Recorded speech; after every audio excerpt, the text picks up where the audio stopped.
नमस्कार, सुस्वागतम, वेलकम, अभिनंदन।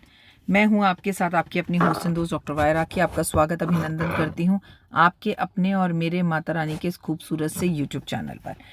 कैसे हैं आप? और 5 मिनट स्टोरी पर आप सभी का बहुत बहुत स्वागत है। बात है, ये कहानी कहाँ की है लास्ट में बताऊंगी आपको, पहले कहानी सुना लेती हूँ। एक ब्राह्मण था, वो बड़ा व्यभिचारी था, बड़ा ही गंदा था, मांस मदिरा खाता था, ब्राह्मण था और बुरे कर्म करता था। एक बार उसने बुरे कर्म कर करके बहुत सारा पैसा जोड़ लिया और पैसा जोड़कर उसने एक लड़की से शादी कर ली। जिस लड़की से उसने शादी करी उसके साथ उसके संबंध अच्छे नहीं थे। वो उसको रोज़ मारता पीटता, वो अपने पति की बात नहीं सुनती थी, पति को टाइम पर खाना नहीं देती थी और इस वजह से ब्राह्मण उसे रोज़ मारता था। एक दिन उस लड़की ने गुस्से में आके अपने पति को खाने में जहर मिला कर दिया और वो मर गया। इसके बाद कुछ टाइम के बाद वो लड़की भी मर गई।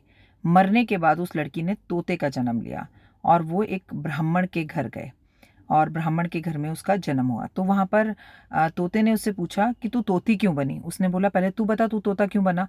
तो उसने बोला कि मैं अपने एक बड़े अच्छे आज्ञाकारी गुरु के घर में रहता था और गुरु मुझे जो सिखाता था मैं उसमें मीन मेघ निकालता था, गुरु की इज्जत नहीं करता था और मुझे उसी श्राप के कारण से इस जन्म में तोता बनना पड़ा। और तू? तो बोली कि मेरा पति मुझे बहुत मारता था, खाने को नहीं देता था, व्यभिचारी था, मैं भी उससे खाना टाइम पर नहीं देती थी। तो एक दिन मेरे पति की मार से मैंने तंग आकर खाने में उसे जहर दे दिया और वो मर गया। उसके पाप मुझे लगा और उसकी वजह से जो है मैं तोती बनी।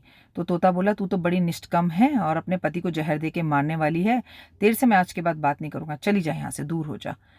इतने में देखा तोती के पीछे एक गिद्ध दौड़ा चला आ रहा है। तोती ने तुरंत उस गिद्ध को पहचान लिया कि ये मेरे पिछले जन्म का पति है जिसे मैंने जहर दे के मारा था और ये मुझसे बदला लेने आ रहा है।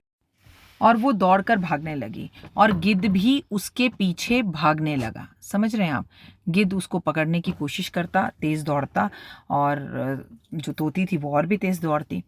तो एक शमशान घाट में जाकर एक मटका टूटा हुआ था, उस मटके में कुछ पानी था, उसमें तोती जाकर गिर गई और गिरते ही मर गई।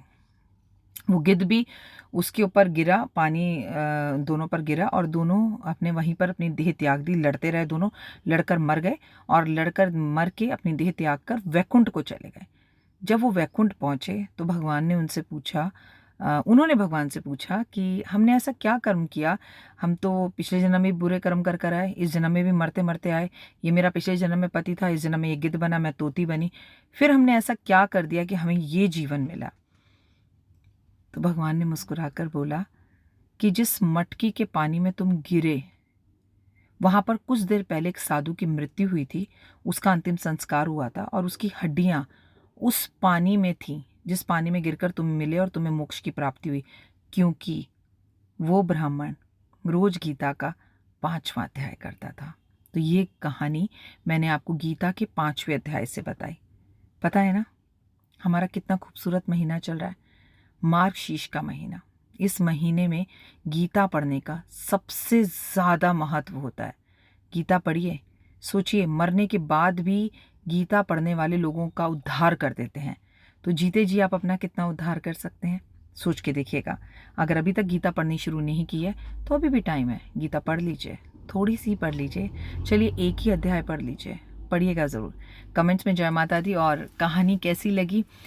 इस कहानी से मैं तो हमेशा एक ही बात समझी हूँ और हमेशा हर कहानी से यही समझती हूँ, जस्ट बिलीव इन कर्मा। आपको अपने कर्मों का फल भुगतना ही पड़ता है, तोता बनकर, इंसान बनकर।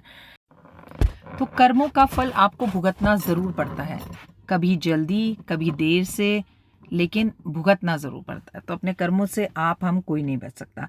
कमेंट्स में जय माता दी लिखिएगा, अपने और अपनों का बहुत ध्यान रखिएगा और गीता ज़रूर पढ़िएगा। ये पावन महीना है गीता पढ़ने का, वृंदावन जाने का, किशोरी जी के दर्शन करने का, बांके बिहारी जाने का। कमेंट्स में सिर्फ और सिर्फ जय श्री कृष्णा, जय माता दी, राधे राधे।